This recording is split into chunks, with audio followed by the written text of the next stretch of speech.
Good morning. I would ask everybody to open up in their Bibles to Jeremiah chapter 6. We're going to be in the Old Testament almost exclusively this morning. So if you brought one of those New Testament only Bibles and Psalms, that's not really going to help you this morning. Grab a pew Bible. We're going to be exclusively in the Old Testament. I do appreciate Levi for leading us in those songs. I have a feeling if I posted on Wednesday the list of supplements that they would get sung more often. Turns out I was right, because I love those supplemental songs. And so I appreciate Levi for leading those this morning. Any other song leader obviously is more than welcome to do as well. One other little notes before we get started here this morning. I know we have some new members. If you're a new member, old member, if you are not on our mailing list, that is only for members, the bulletin that comes out every Tuesday morning, please write your email address on a little note and give it to me. I will add that to you. Has the sermon recap, if you will. Has some news from the congregation here. And it also has, and I know this is of vital importance to especially the men here, it also has the assignment list that we post in multiple places. So if you don't get that on Tuesday mornings, please let me know, and I'll make sure that you're added to the list this week. Last week, if you remember, we talked about the importance of Bible study. We talked about it not just in a sense from reading the Bible. We talked about making the decision to love Bible study. And to me, those topics are kind of different, because when you talk about loving Bible study, it's not just about forming a habit. We kind of talked about how some people feel like the way in which they need to love Bible study is by getting a big cup of coffee. And of course, by some people, I'm referring to myself. You need to have a big cup of coffee, 1, 2, 3 donuts, anywhere in that vicinity usually is pretty acceptable. And that's the way in which you love Bible study. It's not the way last week we approached it. We addressed loving Bible study in a sense in which you need to love the transformation that it brings. And so as we talked about those concepts, I think some of those things are pretty easy, pretty simple to understand, especially in context of certain books. For instance, if you look at the book of John, John is all about transformation. John is all about conversation. There's lots of things that Jesus talks about with various people. It is zero issue to talk and look and study the book of John and fall deeply in love with that book because of the nature of that book. Then you look at other books. You look at books like Revelation. You look at Jude, you look at Ezekiel, and you're like, I don't really know what's happening here because there's all these signs, there's symbols, and there's prophecies, and there's destruction. I don't really know what happens here. And that's difficult to kind of fall in love with a book like that. Same principles, obviously. And then you have a book like Lamentations, and everything just goes completely out the window because from the top to bottom, Lamentations is just so absolutely sad. It is in the title. It's literally the book of wailing. And so when you read a book like Lamentations, if you can make it through all 5 chapters without crying, you are a stronger man than I am. And I have no problem admitting that in front of all these people. Lamentations is built to be depressing. And so when you think about a book like that, how is it that we're supposed to read a book like that, find transformation, enjoy reading it, and most importantly, pull something out of it for ourselves? I think it's really a challenge when we look at books like that. But what we need to understand about a book like Lamentations is that it is sad on purpose. It is designed to be sad. Jeremiah is writing about some very difficult subject. First and foremost, the absolute destruction of his nation. Jeremiah is what we would classify as an exilic prophet, which means he wrote at the beginning of the exile. And he is watching not 1, not 2, but 3 waves come into Judah and annihilate Jerusalem. And one of the things we've talked about in our Daniel class is how things like that affect the prophets and the people who had a real legitimate stake inside that nation. And when you look at people like Daniel, you look at people like Ezekiel, you look at Jeremiah, it's not just that they're sad that their homeland is gone, as patriotic as they are. What they're sad about is the fact that everything that they stood for has been obliterated.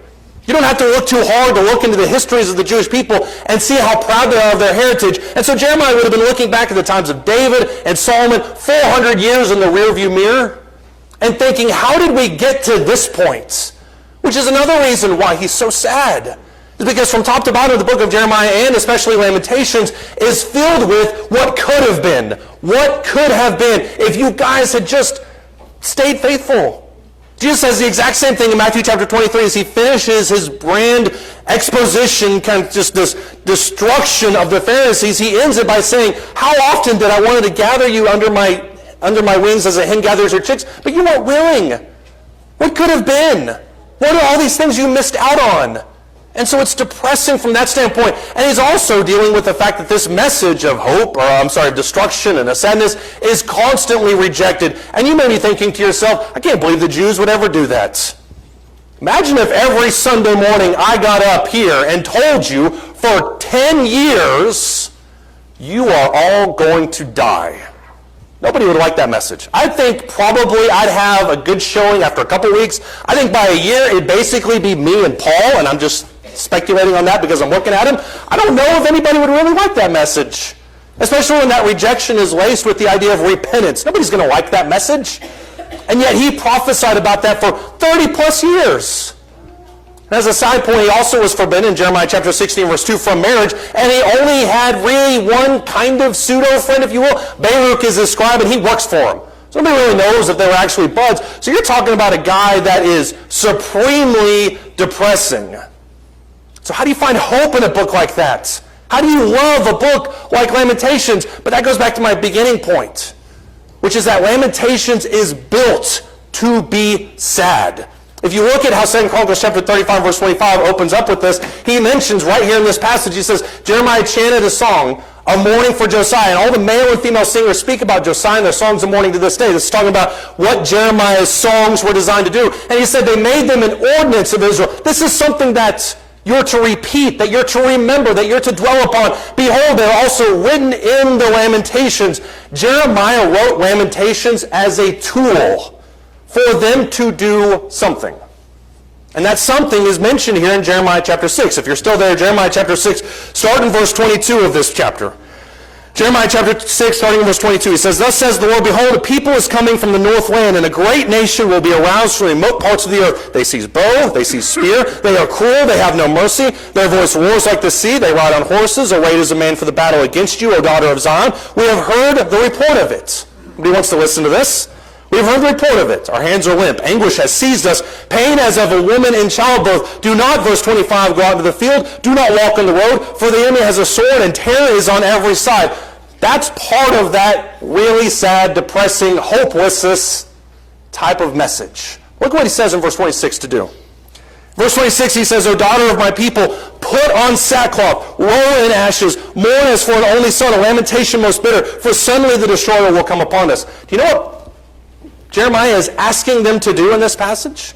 He is asking them in Jeremiah chapter 6, especially in verse 26, to mourn. Now what does he mean by that? When he says, I want you to mourn, he's not just saying, I want you to be sad. Obviously, they're going to be sad when the chariots roll through their front door. That's not what he's talking about.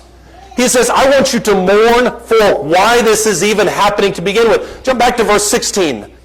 And what he says in Jeremiah chapter 6 and verse 16 is, I want you to ask for the ancient paths. I want you to seek the way in which your forefathers used to live, Jeremiah chapter 6 and verse 16. That's what I want you to focus on. And so when he says here in this passage that I want you to mourn, I want you to put on sackcloth, I want you to do all these different things, I want you to use the book of Lamentations, if you will, as a tool to do precisely that. Lamentations teaches us to be sad. Not that you should be sad, that's a part of it, but teaches us how to be sad.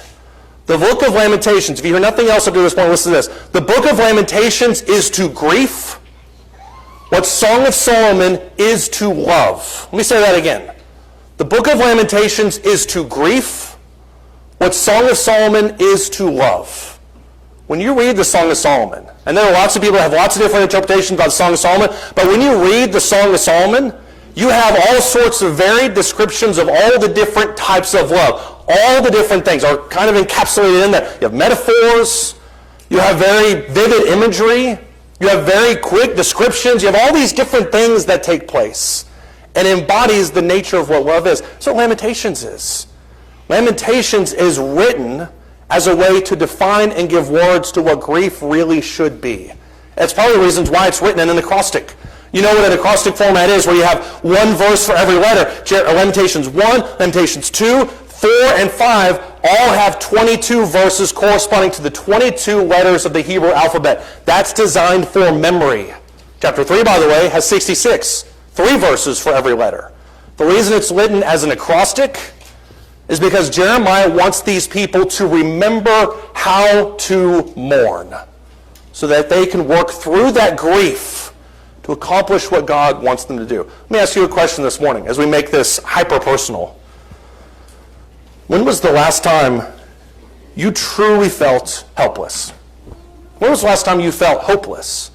And I'm not talking about run-of-the-mill sadness, not that I'm trying to minimize anybody's grief. I'm not talking about the average day-to-day sadnesses that we have. And I'm not even talking about clinical depression, as horrifying as it is. I'm not talking about those things. I'm talking about when was the last time you truly, to your core, felt hopeless? That there was nothing for you. Once we understand that time, we'll understand a little bit better what the situation Jeremiah is dealing with.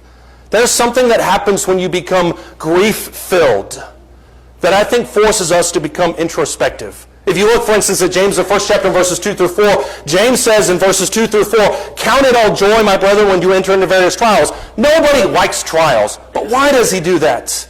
He says in verses 2 through 4, "Count it all joy when you enter into various trials, for knowing that the testing of your faith produces perseverance, patience, hope."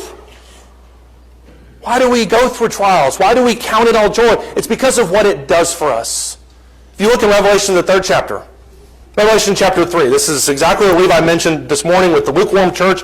Listen to what he says here in this passage. Revelation chapter 3. I know I said we'd be exclusively in the Old Testament. This is the one time we're going to dip out of that. Revelation chapter 3, starting in verse 14. He says, "To the angel of the church in Laodicea." You know the church in Laodicea. It's the one that made Jesus ill, according to the text. Says the Amen, the faithful, the true witness, the beginning of creation of God, says this, "I know your deeds, that you're neither cold nor hot." I wish that you were cold or hot. Ponder that for a second. I wish that you were cold or hot, Jesus says.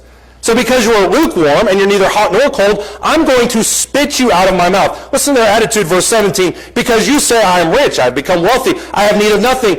And you do not know that you are wretched, and you are miserable, and you are poor, and you are blind, and you are naked." You know what that sounds a lot like? That sounds a lot like Judah. That sounds a lot like Israel. Two nations who are riding off of the wave of Solomon and David's glory for centuries, despising all the prophecies from all the different prophets that came to them time and time again and said, "You need to get your life right." They said, "Why? Why do we need to get our life right?" Because after all, look at all these great things, quote unquote, that God has blessed us with. They ignored all the different things. And because of that false persona of themselves, Jesus says in verse 18 in Revelation 3, "I advise you to buy from me gold refined by fire so that you may become rich, and white garments so that you may clothe yourself, and that the shame of your nakedness will not be revealed, and eye salve to anoint your eyes that you may see." What Jesus is telling them in this passage is, I need you to reorient your mind towards me and deal with all the things that are going to come from that. I need you to look properly at the Word of God. I need you to look properly at yourself, Jesus says. And I need you to orient your mind around what I'm about instead of all the opinions that you may have about yourself. And that's really what grief does, doesn't it? Anybody that has lost anybody, of which I know everybody here has on some level, anybody here who has gone through a particularly difficult period of your life, and I know there are lots of people here this morning that have, you know what I'm talking about. Grief forces you to be introspective. C.S. Lewis has a pretty diverse writing catalog. I don't feel like I need to give an introduction because most of us have probably heard that name.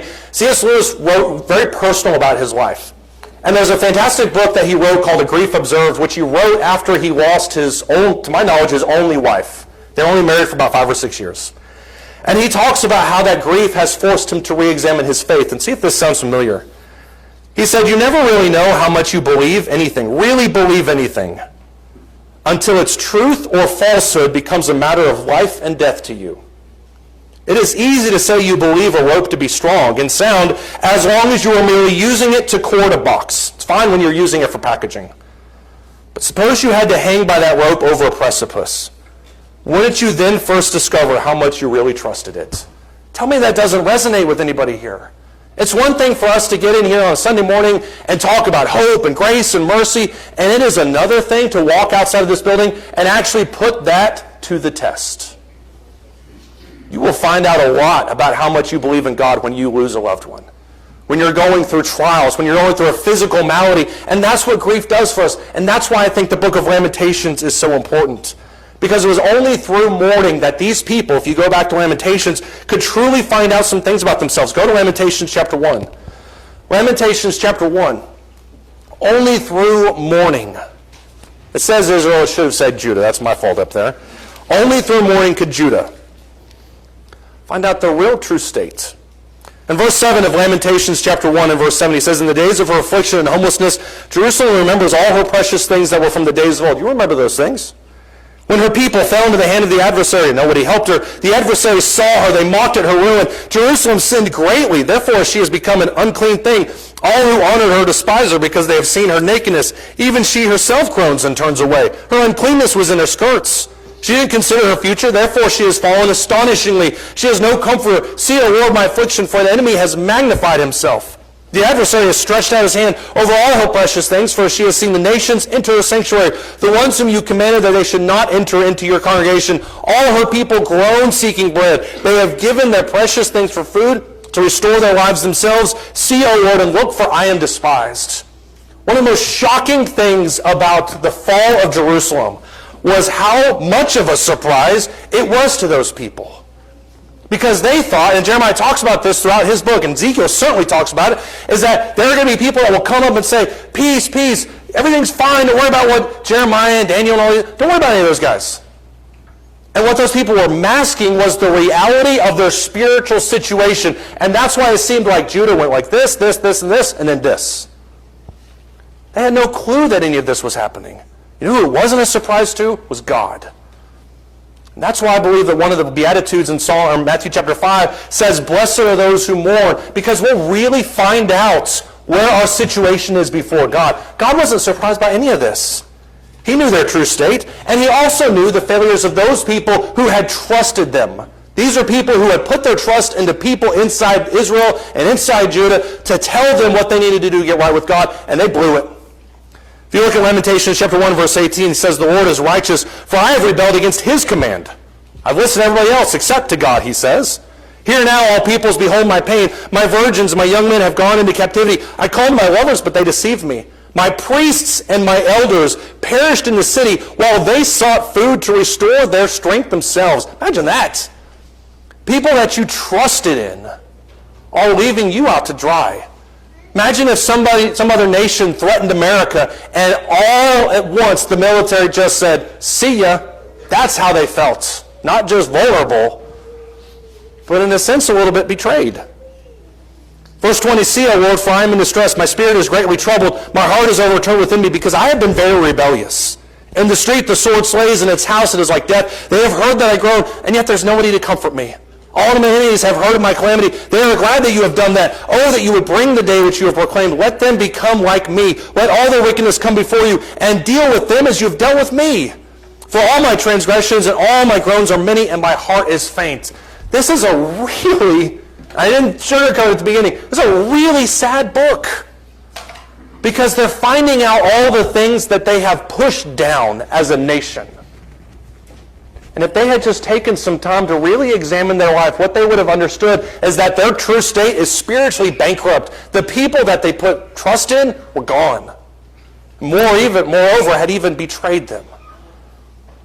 So I ask you the question that we asked at the very beginning, in case you think this is all the introduction.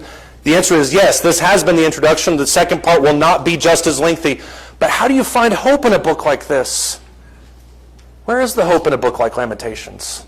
This is going to sound really simplistic, but I think in periods of great grief and in periods of great hopelessness, the basics are what we really need to focus on. And on some level, you need to remember, Lamentations writes, that you're still alive. Lamentations chapter 3, starting in verse 19. This is the mega chapter. If you're looking for the one chapter that has a lot to do with hope and a lot to do with prophecies for the future, Lamentations chapter 3 is it. Listen to what he says in Lamentations chapter 3, starting verse 19. He says, remember my affliction, my wandering, the wormwood, the bitterness. Surely my soul remembers and is bowed down within me. This I recall to mind, and I have hope, therefore. The Lord's loving kindness indeed never ceases, for his compassions never fail. This is one of the most famous parts of Lamentations. These compassions, this love, this loving kindness, they are new, verse 23, every morning. Great is thy faithfulness. The Lord is my portion, verse 24, says my soul. Therefore I have hope in him. The Lord is good to those who wait for him, to the person who seeks him. You know why Jeremiah is happy at this point? You know what kind of hope he's giving them? He's giving them an opportunity. And this may sound so simplistic, but if you've ever been in a period of life where you feel utterly hopeless, the fact that the sun rises the next day is the best light you'll ever see, because you know you have an opportunity. Dante, who was a 13th century Italian poet, wrote a fantastic, although very inaccurate theologically, but it's a very interesting depiction of heaven and hell. And because he's Catholic, he threw purgatory in there as well. And there's a lot of things we could say about his book, The Divine Comedy, but as he talks about the Inferno, which is his depiction of somebody going to the gates of hell, he says, and this is of course his opinion of it, he says there is a sign at the gates to hell, that all it says is, abandon hope, all ye who enter here. Think about that for a second. We talked about the rich man and Lazarus this morning, about how the rich man, all he wanted in that moment was another opportunity, maybe to make his life right, maybe to save his family, to get a little bit of whatever. He just wants something. And he didn't have it. That's why Solomon wrote in the book of Ecclesiastes, it is better to be a live dog than a dead lion, because at least the live dogs have some kind of hope for the future. Greek mythology, when Achilles goes down to the lowest of the lows in the afterworld, he writes, I think it was to Homer, he says, I would rather be the lowest of the Thetes, which is the slave population. I'd rather be the lowest of the Thetes than the king of the underworld. That represents what we're talking about. When you wake up tomorrow morning, you will be presented with all sorts of opportunities. And all those opportunities will have hope attached to it. It'll be a new day, the things in the past. And at your base level, that's really what we want to gravitate towards. And so as this nation is watching these people be completely obliterated, what Lamentations gives them is the promise of a new dawn. That's why Daniel is so powerful. That's why Daniel wanted to know what's going to happen to my people, what's going to happen to the nation, what's going to happen to our relationship with God. And he said, as he found out, it's all going to come back. Don't you worry about that. You also learn, I would argue, the wisdom before you're broken forever. Lamentations chapter 3, starting in verse 27. He says, it is good for a man that he should bear the yoke in his youth. That's at least what my dad used to tell me. It is good for a man that he should bear the yoke in his youth. Let him sit alone and be silent, since he has laid it on him. Let him put his mouth into the dust. Perhaps there's hope there. Let him give his cheek to the smiter. Let him be filled with reproach. For the Lord will not reject forever. For if he causes grief, then he will have compassion according to his abundant loving kindness. This doesn't sound very appealing. But the argument that he's making here in verses 27 to 32 is exactly what the Hebrew writer says in Hebrews 12. It is important that you undergo persecution for a little bit. Because, he says, you learn something. You learn about yourself. You learn about what your faith actually consists of. You learn about the nature of God. You learn about the nature of yourself. You learn a whole lot of lessons that you need to know while you're young. And baked into that opportunity that you have of a new day is an opportunity to do better that next day. We won't take the time to read it, but if you look at Ecclesiastes chapters 10 and 11, specifically the last half of chapter 10 and basically the beginning part of chapter 11, he talks about, he says this twice in this passage, remember your Creator in the days of your youth. And I know what you're thinking. I'm 38. I'm not young anymore. That's what I'm thinking. Remember your Creator in the days of your youth. What does he mean by that? Well, he goes on to say there in Ecclesiastes chapter 11, before the days draw near, when the days come up and you say, I have no pleasure in them.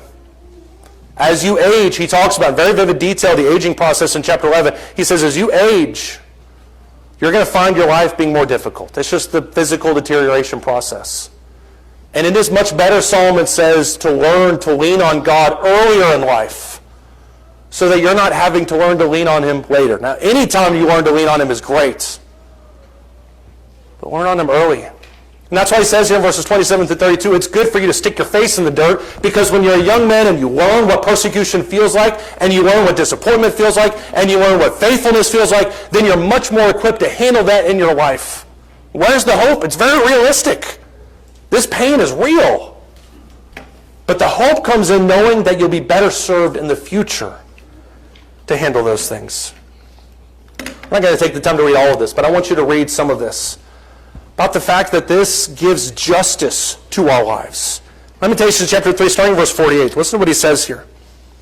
He says, my eyes run down with streams of water because of the destruction of the daughter of my people. My eyes pour down unceasingly, without stopping, until the Lord looks down and sees from heaven. My eyes bring pain to my soul because of all the daughters of my city. My enemies without cause hunted me down like a bird. They have silenced me in the pit and have placed a stone on me. Water has flowed over my head. I said, I am cut off. That's hopelessness. That's sadness. That's despair. That's all the things that Jeremiah is writing about in very vivid detail. Verse 55.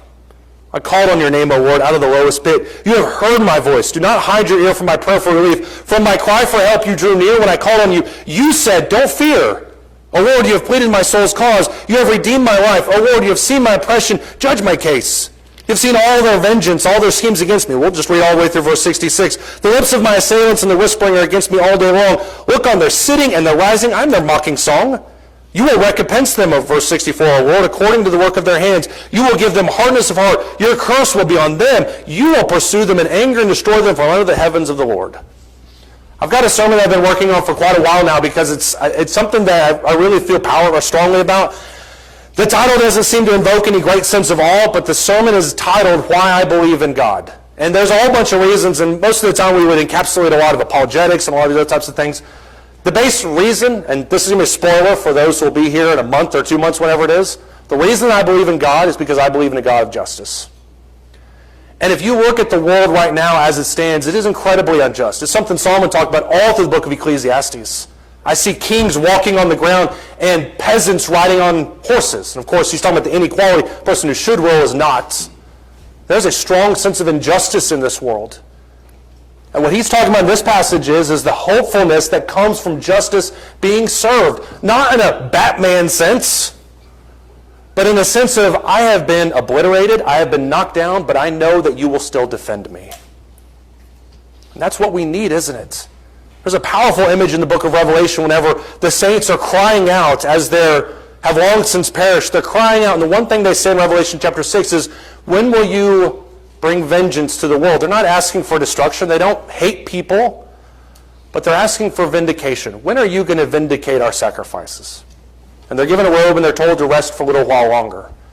And if you're sitting in Judah at this point, and you're watching your city be destroyed, and you're watching your temple be ransacked by people, as Habakkuk would talk about, by people that don't know God at all, who are way more immoral than you've ever been, according to your own estimation, then when is justice going to be served?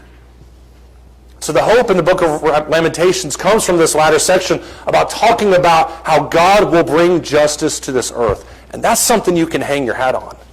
That's something all of us can hang our hat on. We asked this morning about, when have you ever felt hopeless? When have you ever felt helpless? And I think there's a lot of truth to that, because a lot of us have felt hopeless. Maybe you're going through that period right now. But if you're going through a period of hopelessness, these are the things that we focus on. The very base understanding that at least we have more opportunities, and the base understanding that God will bring justice to our life. And if that's the thread you're hanging on to, I would encourage you to wrap your fist around it a couple more times, because that may be what you need to get through this time period. We don't really know what happened to Jeremiah at the end of his life. We know that he was eventually killed in one of the destructions. But we don't really know what he thought after all this. But we probably know where he's at now. Because this is somebody who looked at the situation around him and said, this is utterly hopeless, but had his trust and put his faith in God. And as God talks about over and over again, especially in the New Testament, that hope does not disappoint. So if you're here this morning and you're apart from God, I would encourage you, put your hope in him and do it this morning as we stand and as we sing.